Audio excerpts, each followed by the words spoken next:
Olá, sejam bem-vindos a mais uma live do nosso programa Liberdade a 2. E hoje estamos aproveitando o Dia da Conscientização da Violência contra o Idoso para falar sobre a relação do idoso dentro da casa, para falar sobre a relação do idoso com o casal, como é que a presença de um idoso vai afetar ou não esse relacionamento conjugal, a relação com os filhos. O que é a violência contra o idoso? Será que vocês cometem violência contra o idoso sem saber? A gente fala da violência não apenas dentro de uma lógica física, mas dentro de várias outras configurações também. Quais são os impactos? Quais são os riscos? Como é que a gente pode lidar? Então, afinal de contas, a gente não vai falar apenas aqui de conflito, mas principalmente criar soluções, criar possibilidades, criar oportunidades, pensar, refletir. O que é que a gente pode fazer com essa realidade, que é uma realidade tão comum hoje em dia. Tantas pessoas que hoje convivem, né? Os pais estão voltando para a casa dos filhos, então é uma realidade bastante comum hoje em dia. Quando não voltam, fica aquele questionamento, o que é que nós vamos fazer? Então vamos trazer essa reflexão, por que isso tem ocorrido, o que é que tem acontecido na nossa cultura, né? Quais são os impactos culturais que afetam isso, como é que afeta a nossa subjetividade e o que é que nós vamos fazer com isso daqui para frente. Ok? Então sejam bem-vindos, meus queridos e minhas queridas. Estou vendo aí algumas pessoas já entrando. Vamos, meu querido Coronel Xavier, Marcos, sejam todos bem-vindos.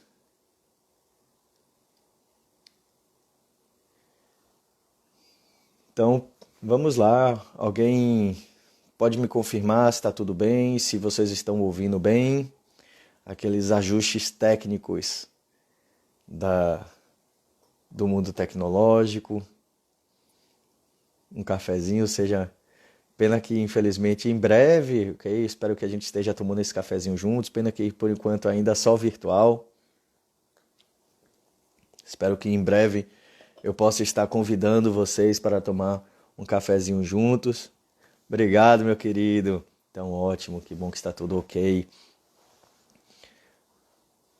Esse ano é ano de mudanças, apesar da gente estar falando de pandemia, né, tantas preocupações, tanta mudança, é também mudança para positivo, né? Então, em breve, estou aí organizando o meu espaço para que em breve a gente consiga se encontrar.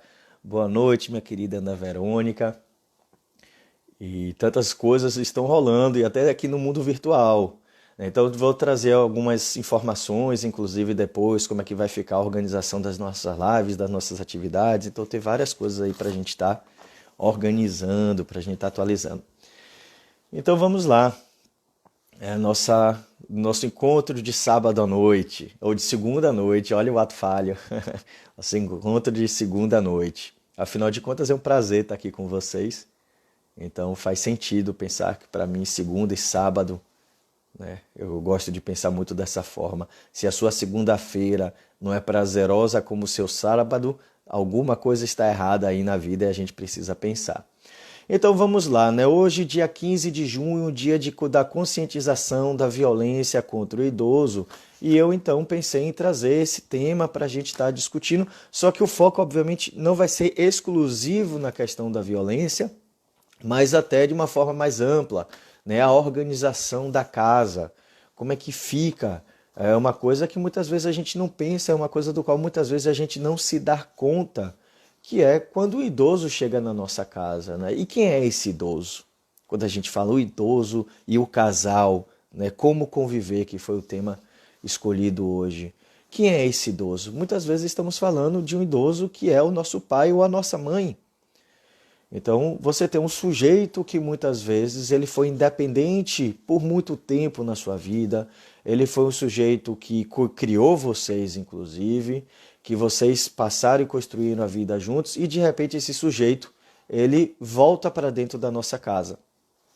E se ele não voltou ainda, a gente fica com essa preocupação, o que é que nós vamos fazer com os nossos pais? Então essa preocupação é uma preocupação que está se tornando muito forte no mundo contemporâneo, principalmente pelo fato de que temos uma cultura de pessoas cada vez mais velhas. Então nós temos dentro da fisioterapia, da área da saúde, na verdade, você tem uma terminologia que são os idosos robustos, né? Que são aqueles idosos que eles não apresentam maiores características do mundo idoso. Então eles continuam se locomovendo bem, a memória está preservada, a cognição está preservada, tudo está muito bem preservado e ele continua seguindo a vida dele muito bem. Mas você tem alguns outros idosos que começam a apresentar outras características.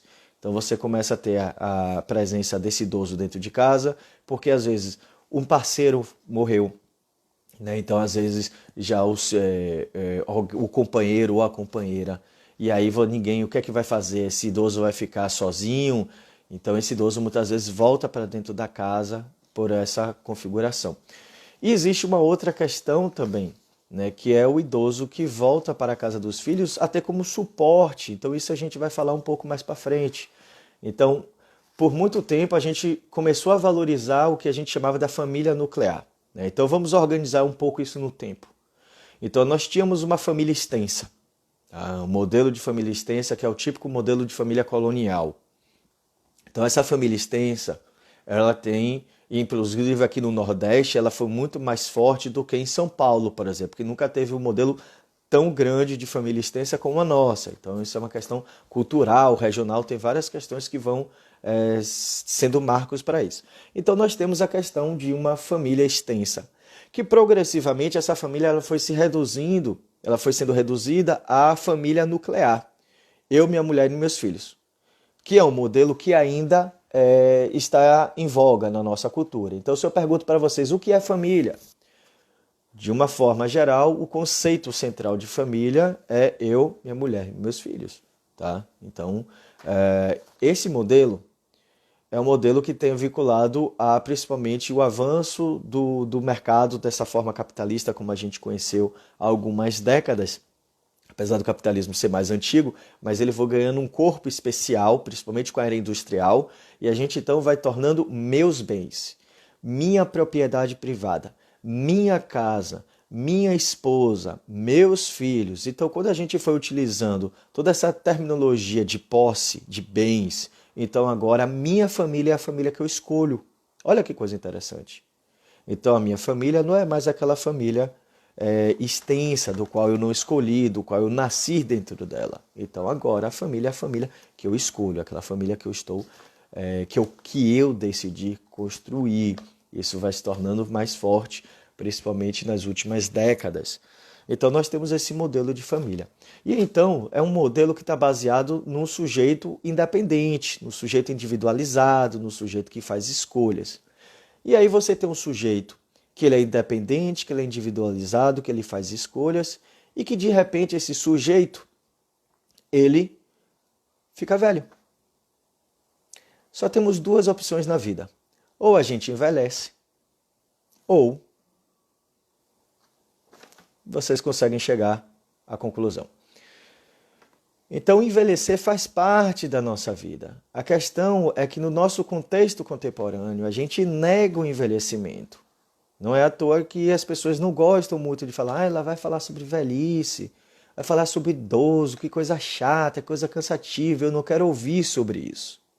Porque a gente tem uma certa dificuldade, a gente cria milhões de estratégias para não envelhecer. Então nós criamos tecnologias cognitivas, estratégias cognitivas, tecnologias para aparentar cada vez mais jovem, haja botox, haja isso, e são tantas coisas e opções que hoje nós vamos criar e a gente vai criando cada vez mais. O que por um lado é bom, porque nós temos estendido cada vez mais a vida com mais qualidade. Então a gente tem tido uma vida com maior qualidade. As pessoas hoje morrem menos por outras causas aleatórias, né? Então o avanço da medicina, o avanço de tanta coisa tem ajudado. Então tem o coronavírus que chegou aí para esculhambar todo esse gráfico, né? Então os gráficos agora dos estudos vai aparecer uma ruptura, mas é uma ruptura ocasionada por um fator extra, digamos assim, né? Então, minha querida Jace, também saudade, minha querida. Espero que a gente ainda se encontre aí pelos caminhos da psicologia. Então, voltando ao aspecto. Então, nós temos hoje um idoso que a gente vai criando estratégias, na verdade, para a gente negar esse ser idoso, a gente vai negando essa velhice. Quais são as consequências disso? As consequências caem quando eu estou dentro da minha casa e de repente meu pai ou minha mãe, que eram sujeitos tão independentes, sujeitos que seguiram a vida, sujeitos que fizeram isso, que fizeram aquilo, e de repente esse sujeito agora vai ter que voltar para dentro da minha casa. Porque um parceiro morreu, porque está sozinho, porque os filhos começam a ficar preocupados, o que, que a gente vai fazer, aí não quer colocar no asilo, e aí o que é que faz? E aí vem todo esse pudor, mas vai botar no asilo, o que é que faz? E aí fica toda essa preocupação, pronto, esse idoso vem para casa do casal. E aí então começa toda uma configuração. Então, se eu não lido muito bem com essa questão do idoso, se eu não pensei sobre isso, se eu não convivi muito com isso, e hoje a gente tem uma cultura que cuida pouco disso, porque a gente lida pouco. Quando você tem uma família extensa, do qual pai, mãe, filho, avô, tudo meio que de alguma forma crescia juntos, você já era acostumado de alguma forma a ter aquela presença.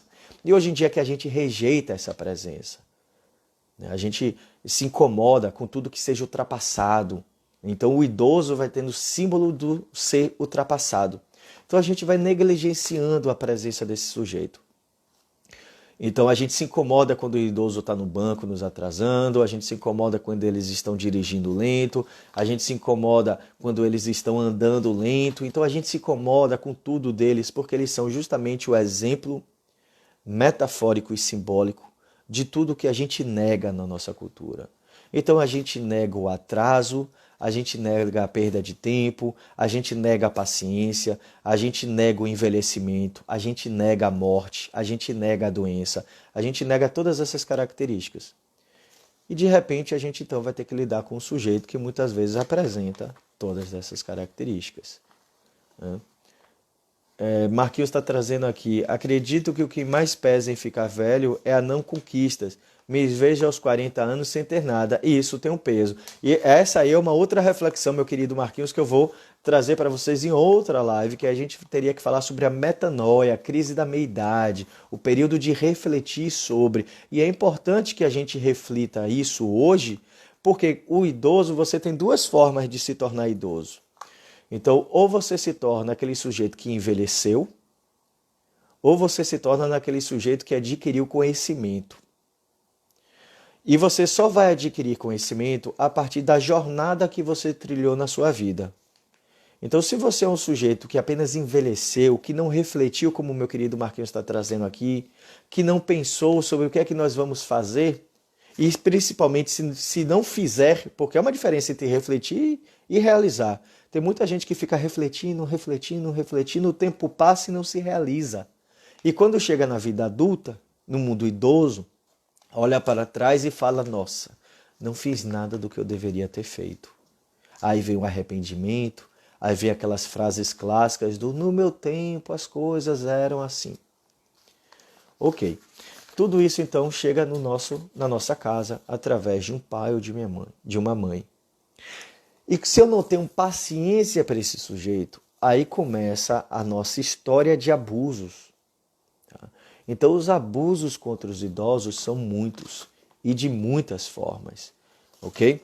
Então vamos a algumas características típicas do abuso contra o idoso. Você tem o abuso físico, né? Você tem aquele sujeito que ele perde a paciência contra o idoso, que ele chega a bater no idoso, ele maltrata, ele aperta. Às vezes não é nem da família, às vezes você tem funcionários dentro da casa, aquele funcionário que deveria cuidar, aí já está sem paciência, principalmente quando o idoso tem algum problema médico, algum problema ou cognitivo, ou alguma limitação física, a pessoa fica sem paciência. Ah, de novo eu já estou falando com você sobre isso. Aí bate, aí empurra, enfia o remédio de qualquer jeito, obriga.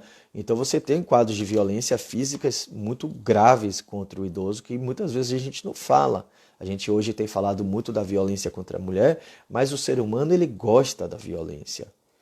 Isso faz parte, infelizmente, da nossa natureza psicológica. Então não existe, infelizmente, relatos de nenhuma cultura humana que não houve relatos de violência. Então nós somos por isso que criamos polícia, por isso que criamos Estado, por isso que criamos organizações para ver se controla essas nossas pulsões. Então o homem, quando ele tem a oportunidade, muitas vezes ele vai expor o seu pior.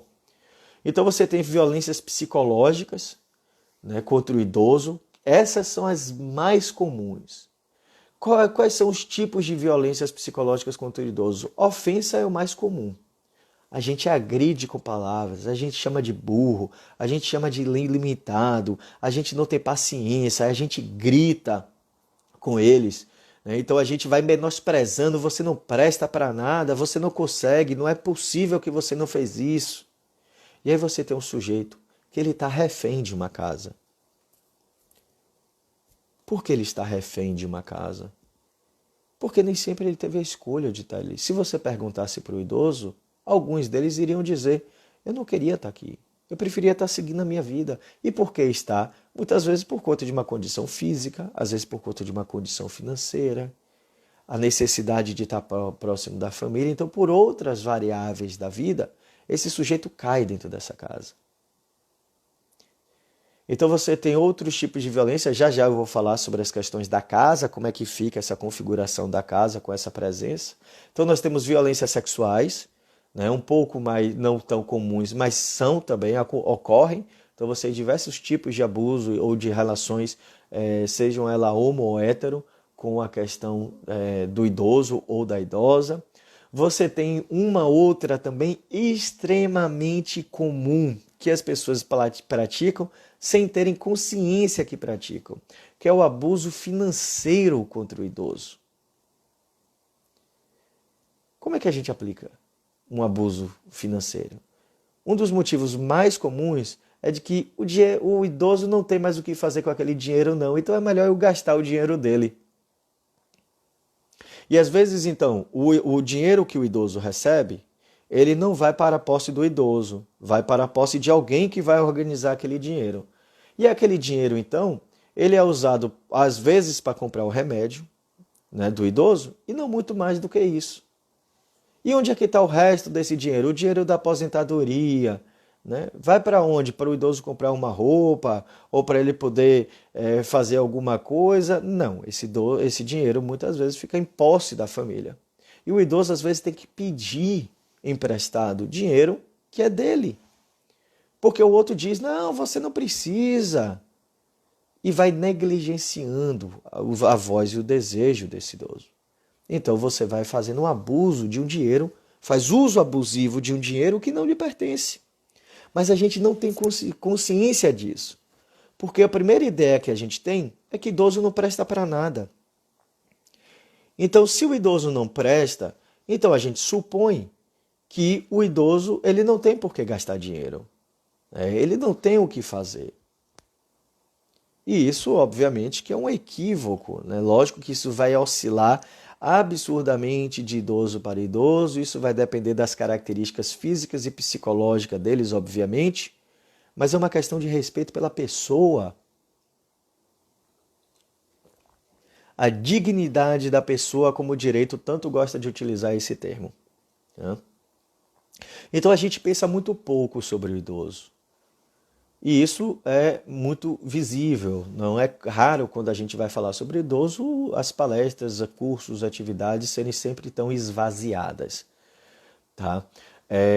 Um dado importante para a gente comprovar o que eu estou dizendo, de que segundo o Relatório Mundial de Saúde, eles pesquisaram 133 países para ver sobre a questão da prevenção contra a violência contra o idoso, né, da violência contra o idoso. De 133 países, apenas 17% de 133 países, apenas 17% dos países apresentavam dados sobre a questão da violência contra o idoso. Porque, obviamente, não é algo que a gente queira olhar, não é algo que a gente queira falar. Querida Dani trouxe aqui, Vinícius, eu tenho a percepção que quando envelhecemos sem precisar dos filhos, somos mais respeitados. Ou será que os idosos independentes impõem isso? Não, minha querida. Por isso que eu falo tanto de... A gente precisa ler tudo. Eu sou apaixonado por leitura porque eu sou apaixonado pelo conhecimento. A gente tem que ler tudo. A gente precisa, para entender, olha só que coisa interessante, para a gente entender o que é que nós fazemos com o idoso na nossa casa. A gente tem que entender de capitalismo, a gente vai ter que entender de economia, a gente vai ter que entender da nossa própria cultura, o movimento sócio-histórico da nossa cultura. Então a gente precisa entender de todo esse movimento global para a gente chegar ao que ocorre na nossa casa. Por quê? Porque olha só que fantástico. Como foi que eu estava falando há pouco? A ideia de que nós temos uma cultura que valorizamos a escolha. Valorizamos o sujeito independente. Vocês concordam? A gente valoriza o quê? O sujeito que escolhe, o sujeito que faz. Nós temos uma cultura extrovertida. Então, quanto mais o sujeito faz, né, aquele sujeito que ele fala, que faz isso, que faz aquilo, mais a gente idolatra, mais a gente admira. Né, os blogueiros. Né, quem são os blogueiros tão admirados na nossa cultura? Né, aquele pessoal que malha, aquele pessoal que faz, que trabalhou e ganhou não sei quantos milhões com isso ou com aquilo, não sei. Então a gente tem sempre uma idealização do corpo jovem, principalmente, e do corpo produtivo. A mecânica do capitalismo ele funciona assim. Então o capitalismo ele precisa valorizar essas pessoas para que as pessoas continuem consumindo esses produtos. Então nós precisamos de pessoas que produzam e consumam. Então o idoso robusto, que é o que você chama de idoso independente, ele ainda é um ser consumidor. Então nós ainda valorizamos ele. Ele não é um sujeito dependente, nós odiamos essa palavra, dependente. Ah, você é um sujeito encostado. Você é um sujeito preguiçoso. Isso é cultural. Não esqueçam que quando a gente fala sobre os reis, né, principalmente no período na verdade, antes da Idade Média, você tinha inúmeros movimentos inúmeros relatos de que quanto mais preguiçoso você fosse, né, maior era a sua importância, porque os outros trabalhavam por você. Então você não precisava disso. Então, com o movimento do capitalismo, da Revolução Industrial, na verdade, então há uma mudança na mentalidade. Daí que surge a ideia de cabeça vazia, né? Vocês sabem o resto também. Então, o que isso quer dizer? Nós temos que produzir, consumir, ser independente, fazer e acontecer. Hoje a gente quer ser tão independente que eu não quero nem mais depender de um parceiro. As pessoas ficam desesperadas. Hoje eu quero viver sem depender de ninguém e fala isso como se fosse uma coisa muito boa.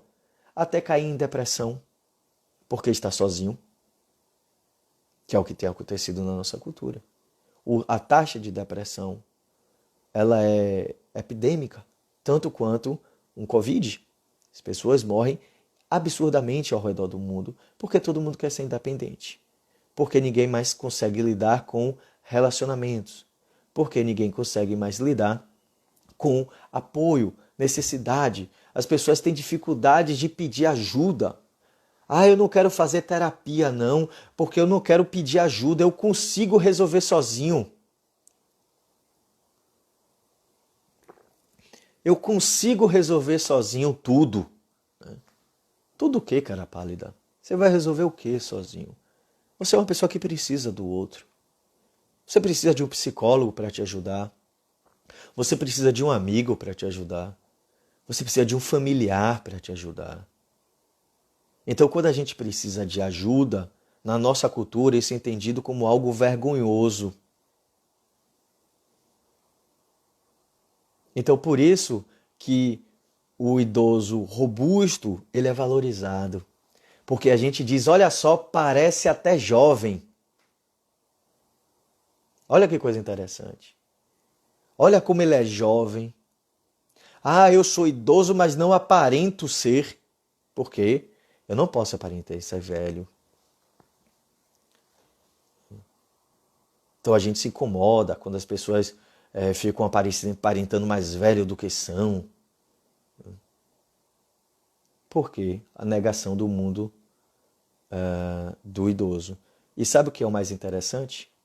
Segundo alguns dados, nós temos 962 milhões de idosos, que são considerados pessoas, na verdade, acima de 60 anos. Logicamente que eu não estou falando apenas do Brasil, né? Então, 962 milhões de pessoas idosas. São muitos. E a proporção é cada vez maior. Então, quando você tem um sujeito dentro dessa casa, então a gente começa inevitavelmente a gerar níveis de violência sem perceber que a gente está gerando violência.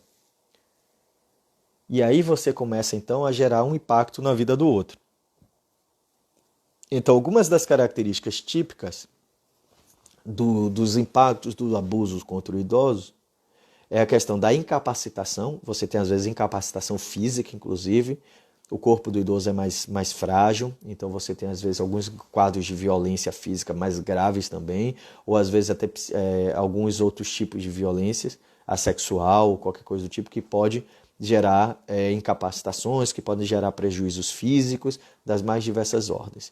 Você tem, às vezes, o idoso ele desenvolve quadros depressivos, quadros de consumo e uso abusivo de álcool e drogas, né? E, como eu já estava falando, o corpo do idoso às vezes já não é mais o mesmo. Um dado que a gente não fala é que existe um número elevadíssimo de idosos que cometem suicídio. Então a gente não fala do suicídio do idoso no nosso país, porque a gente não se importa, porque a gente espera que o idoso morra. E existe um risco muito grande, porque o jovem, quando ele tenta o suicídio, o corpo jovem às vezes consegue se recuperar. A taxa de letalidade da tentativa de suicídio no idoso é muito maior. Porque no momento que o idoso tenta o suicídio, ele tende a obter o sucesso com mais fidedignidade, né? Na verdade, ele obtém um sucesso com mais possibilidade, percentagem, do que o jovem. Então, a taxa de suicídio contra idosos é muito alta, né? A taxa de suicídio dos idosos é muito alta e muitas vezes atrelado a questões de abusos físicos, psicológicos, sexuais, né? Financeiros, né? Então, o idoso ele vai se sentindo privado de sua própria existência, privado de sua própria liberdade. E é insuportável para o ser humano viver privado de sua própria vida. A gente se adapta e suporta muita coisa, mas a privação da nossa própria existência é uma experiência muito difícil para nós como humanos, porque nós desejamos mais, nós desejamos ser a nós mesmos. Dani está trazendo aqui que tem uma colega de faculdade que o TCC dela foi sobre o suicídio entre idosos. Que interessantíssimo, minha querida. Se puder passar esse material para mim, eu agradeceria, porque é um tema importante e é um tema pouquíssimo falado. Ela deve trabalhar na área ou deve ter algum idoso dentro de casa, tem alguém aí porque é difícil a gente parar para pensar, inclusive, sobre isso. A gente reflete, a gente questiona muito pouco sobre isso, né? Então é interessante essa questão. Então, quando esse idoso chega na casa, ele altera consideravelmente a dinâmica do casal. E o casal tem que estar atento a isso, né? Porque quando um idoso entra na casa, olha só que confusão acontece. Você tem um sujeito que ele é seu pai, vamos colocar nesse exemplo, ou sua mãe, ou a mãe do seu parceiro e de sua parceira, tanto faz, mas vamos simplificar a coisa. Então imagine que chega um pai e uma mãe dentro da casa do próprio filho, e agora ele se torna filho do próprio filho. Olha que nó. Por quê? Porque esse sujeito, quando ele entra na casa, né, ele saiu da casa, ou melhor, vocês saíram da casa dele, porque vocês eram filhos dele. E aí, de repente, por conta de uma necessidade ou por uma dependência, esse idoso volta para casa, só que agora ele volta para a casa do filho. E aí você tem um sujeito que estava acostumado a mandar em você e que agora ele se torna o sujeito a ser mandado por você. Então o idoso, às vezes dentro da casa, ele vai querer afetar essa relação conjugal. Porque ele vai começar a querer dizer como é que se faz, ele vai dizer como é que não faz, como é que cuida do filho, como é que não cuida do filho, como é que prepara a comida, como é que não prepara a comida. E aí começam os conflitos. Ah, eu não tenho paciência com esse velho, eu não aguento mais essa velha, eu não sei por que ele interfere. Porque ele é um ser pensante. Porque ele é um ser que construiu a sua vida inteira daquele molde. Então vai ter que haver conversa, vai ter que haver negociação, vai ter que entender as limitações de cada um. Entender de que em algum momento não vai ter muito o que fazer, vai ter que entender que cada um tem o seu jeito. E ponto.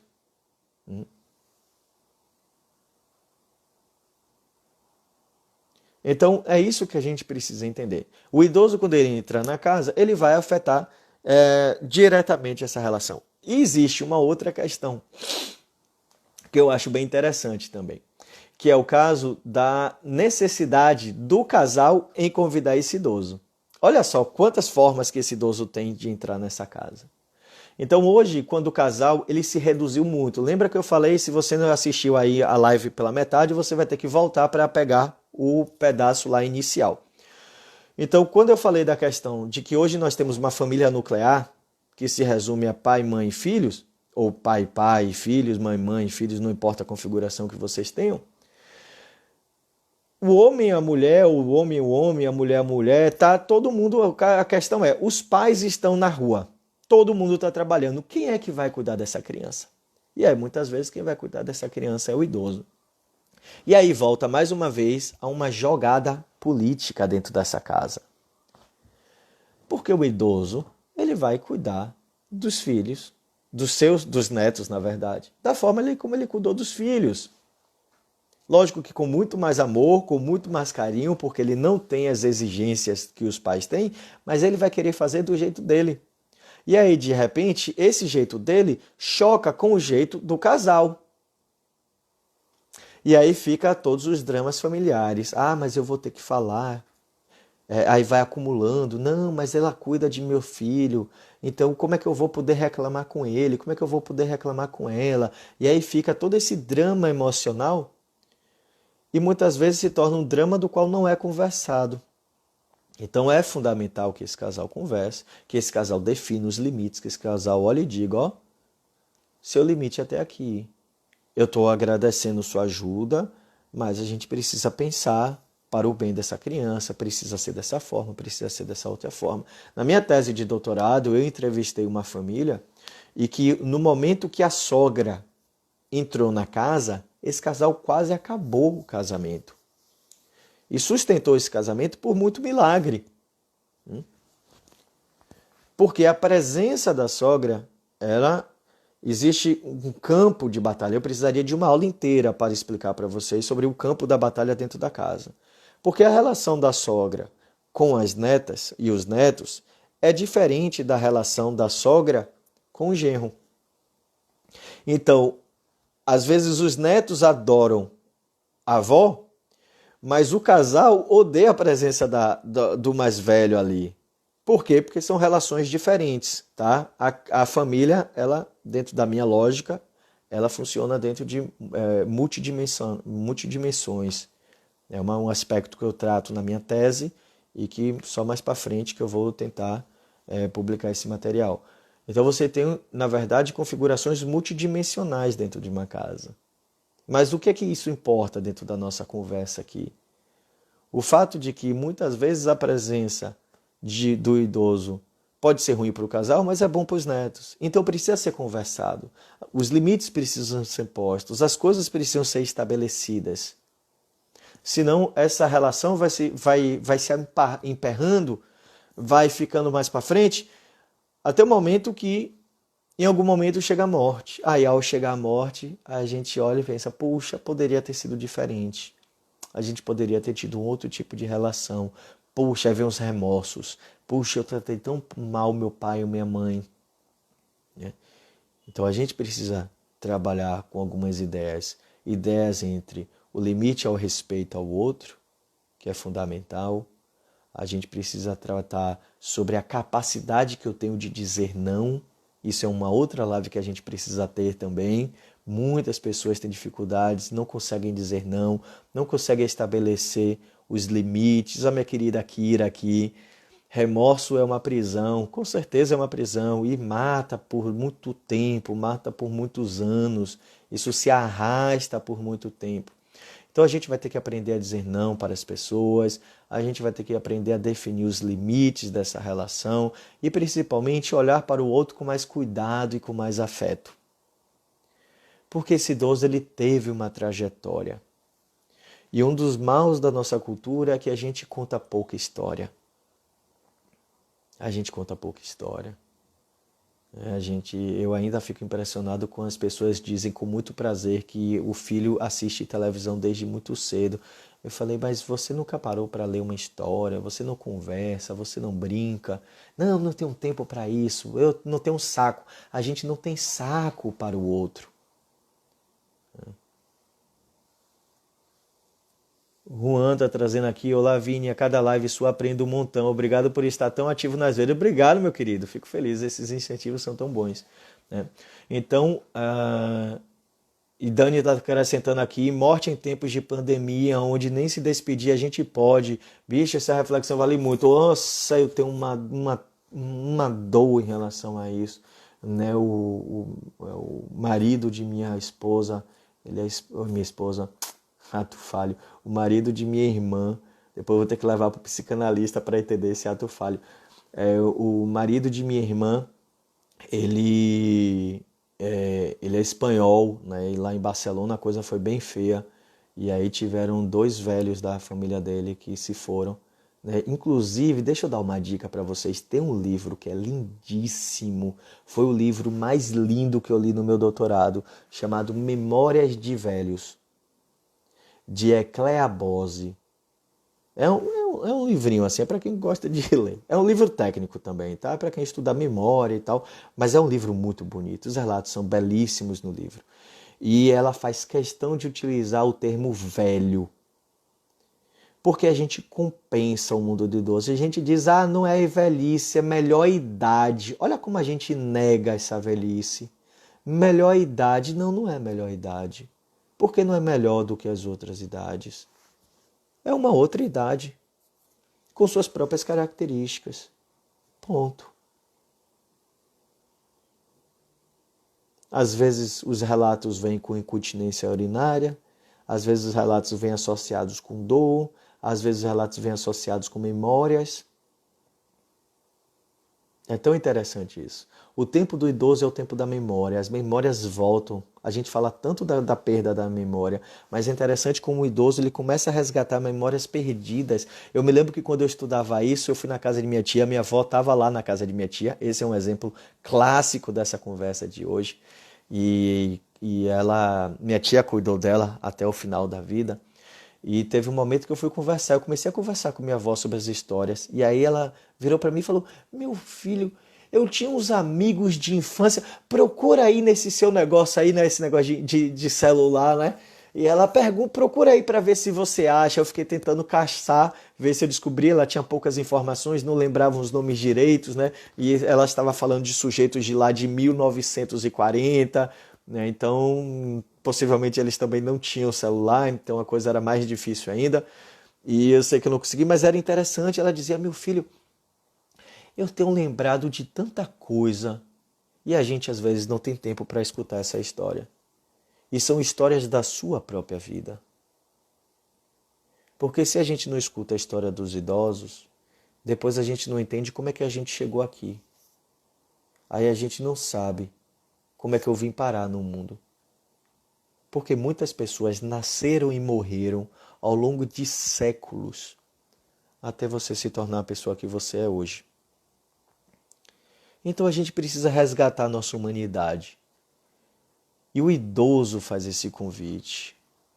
A paciência que a gente precisa ter com eles nos faz ter paciência. Pensar na velhice é pensar na nossa vida. Pensar que tipo de velho eu quero ser. Olha quanta coisa bonita a velhice nos traz. Tantas culturas valorizavam tanto os idosos e na nossa cultura a gente quer que eles morram. Não quer que a gente tenha trabalho com eles. como se nós fôssemos jovens, o puer a eternus, eternamente jovem. Edson está perguntando quem é o autor do livro Memória de Velhos. É uma autora, tá? Ecléa Bosi, Bosi, Ecléa Bosi, Memórias de Velhos, tá? Livro belíssimo. Talvez esse seja o maior presente que eu poderia dar para vocês hoje, essa indicação. Eu escrevi, ok, vocês vão ter que puxar lá de trás. Se eu conseguir resgatar, eu resgato esse texto. Eu fiz um texto sobre a Ecléa Bosi lá embaixo, lá no meu Instagram. Então, dê uma fuçadinha aí nas minhas postagens mais antigas e vê lá se vocês encontram, que eu já escrevi sobre esse material dela. Tá? Então, era um pouco disso que a gente tinha que conversar, né? Então, essa questão do pensar o mundo do idoso de uma outra forma. Como é que a gente lida com a violência? Quando a gente vê o mundo sem violência, quando a gente pensa o mundo de uma outra forma. Enquanto a gente está cheio de raiva, de rancor, eu acho muito estranho aquelas pessoas que dizem: vamos brigar pela paz. Então, eu sinto lhe informar, meu querido e minha querida, que você não encontrou a paz ainda. Porque se você está brigando, é porque você ainda não encontrou a paz. Então, se vocês não têm paciência para escutar o outro, é porque vocês também não têm paciência para escutar a si mesmo.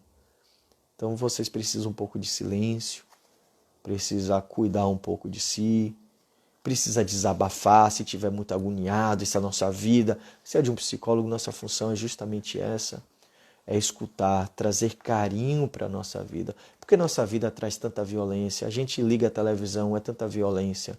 E eu não sei por que as pessoas ainda insistem em assistir tanto tempo de televisão. É tanta violência, é tanta morte, é tanto descaso, e a gente vai se acostumando com aquilo, e a gente vai tendo mais ódio, e a gente quer então acabar com os outros que causam o descaso, e a gente entra nesse ciclo e nós ficamos presos nesse ciclo. Então rompam com esse ciclo de abuso, seja ele físico, sexual, psicológico, e a gente só rompe isso quando a gente aprende a se cuidar para poder cuidar do outro. Então esse é o recado que eu gostaria de trazer hoje para vocês no dia 15 de junho, dia da conscientização do idoso. Então fiquem atentos aí, tem várias discussões que a gente vai estar lançando. Se vocês quiserem conversar mais comigo, estou sempre aí disponível. Então façam por ter uma boa semana, se cuidem. Tá? Então eu acho que esse era o recado que a gente tinha para dar hoje. Tá? Então, algumas coisas estão mudando aqui na nossa programação, inclusive vamos mudar os nossos horários. Tá? Então, as nossas postagens, as nossas lives, na verdade, elas vão começar a mudar um pouco da questão de dias. Tá? Então, fiquem atentos que algumas mudanças estão ocorrendo. Meu querido Giovanni, claro que sim, meu afilhado, inclusive. Olá, meu querido, grande abraço. Já já a gente conversa, desligando aqui a gente puxa um papo, tá bom? Então fiquem atentos aí que as programações estão surgindo. Lembrando que essa semana é dia do podcast, tá? Então já já a gente está voltando com o podcast Da Dor ao Amor. Então as coisas estão aí se reorganizando, criando uma nova roupagem, né? Então a gente vai se adaptando e melhorando para trazer o melhor para vocês sempre. Ok, meus queridos todos? Um grande beijo, todos um grande abraço. Gratidão também, a querida Dani. Então, façam por ter um bom dia.